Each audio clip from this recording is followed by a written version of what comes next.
আজি মই সজনা আৰু আলু চচ্চড়ি বনাম। প্ৰথমতে সজনাখিনি ধুই এনেকৈ কুটি আছোঁ। আলু এটা চেলাই লৈছোঁ। ইয়াতে মই আদা, নহৰু, সৰিয়হ আৰু জিৰা দিম। আলুটো মই সৰু সৰুকৈ সজনাৰ নিচিনাকৈ কুটি লৈছোঁ।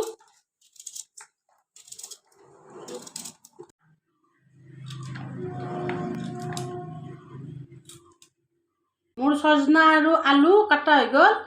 সৰিয়হ মই বটি লৈছোঁ আৰু আদা, নহৰু, জিৰা মই একেলগে পটাত বটি লৈছোঁ। এতিয়া মই সজনাখিনি বনাম। মই এতিয়া সজনা আৰু আলু ভাজি আছোঁ। ইয়াতে মই 1 চামুচ হালধি দিছোঁ আৰু নিমখ 1 চামুচ দিছোঁ।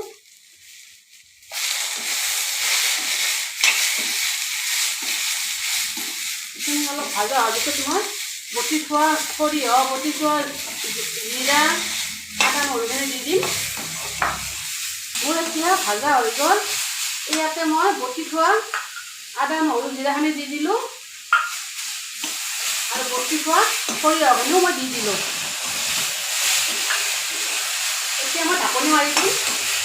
ঢাকনি মাৰি দি অলপ দেৰি কৰি অলপ পানী দিম। সজনাৰ চচ্চড়ি হৈ গ'ল।